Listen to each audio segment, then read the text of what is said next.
பெறுமதி செய்வரி சட்டத்தின் கீழ் பிரிவின் கீழ் கட்டளையானது இறக்குமதிக்கு விதிவிலக்கு அளித்திருந்த 2018 ஆண்டின் நவம்பர் 1 நாளிட்ட 2095 சாயோடு 20 கொண்ட சிறப்பு அரசியல் அறிவித்தலை நீக்குகின்றது. இக்கட்டளையின் விளைவாக துணி இறக்குமதி மற்றும் உள்ளூர் 18% நிலையான பெறுமதி சேர்வரி விதிக்கப்படுகின்றது. இலங்கையின் வருவாய் கொள்கையானது கடந்த 2 பத்தாண்டுகளாக வீழ்ச்சியடைந்து வரும் உள்நாட்டு வரி வருவாயை ஈடு செய்வதற்கும் உள்ளூர் தொழில்துறைகளை பாதுகாப்பதற்குமான கருவியாக செயற்பட்டது.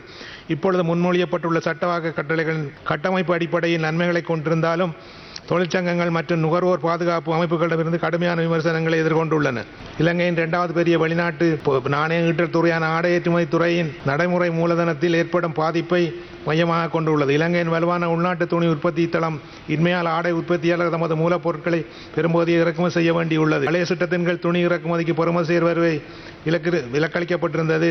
புதிய சட்டத்தின் கீழ் துணி இறக்குமதிக்கு இறக்குமதி புள்ளியில் 18% நிலையான பெறுமதி சேர்வரி விதிக்கப்படுகிறது. முன்கூட்டியே 18% பெறுமதி வரியை விதிப்பது ஏற்றுமதியாளர்களின் பணப்புழக்கத்தை கடுமையாக பாதிக்கும்.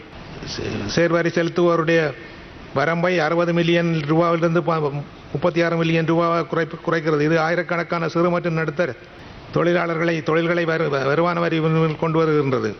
பொருண்மைய மந்த நிலையின் பொழுது புதிய நுகர்வு வரிகளை விதிப்பது பொதுமக்களிடையே சீர்திருத்தங்கள் மீதான சோர்வை ஏற்படுத்தும். மாண்புமிகு அவைத்தலைவர்களே, வருவாய் ஈட்டல், பொருண்மையம், போட்டி, சமூக நீதி ஆகியவற்றுக்கிடையிலே உள்ள முரண்பாடை களைவதற்கு பின்வரும் பரிந்துரைகளை நான் முன்வைக்கிறேன். முதலாவதாக, ஏற்றுமதி துறையின் நடைமுறை மூலதன பாதிப்பை குறைக்க அரசு விரைவான பெறுமதி வரி மீளளிப்பை செய்ய வேண்டும். நுகர்வு வரிகளை சுமையை குறைக்க அரசு நேர்வரி அறவீடுகளுக்கு முன்னுரிமை அளிக்க வேண்டும். அவையிலே முன்வைக்கப்பட்டுள்ள வரி விதிப்பு தொடர்பான சட்டவாக்க கட்டளைகள் இலங்கையின் பொருண்மையை மீட்சியில் ஒரு முதன்மையான செயற்பாடாகும். இந்த வேளையிலே தமிழ் மெய்யியலாளர் திருவள்ளுவர் 2000 ஆண்டுகளுக்கு முன்பு நாடாளும் அரசனுக்கு கூறிய அறிவுரையை இவ்விடத்திலே கூறி நிறைவு செய்ய விரும்புகின்றேன். பீலிவை சாக்காடும் அச்சுரம் அப்பண்டன் சால மிகுந்து பெறேன். அதாவது, மயில் தொகை மெதுவான பொருளாயினும் அதனை அளவுக்கு அதிகமாக வண்டியில் ஏற்றினால் வண்டியின் அச்சு முறிந்து போகும்.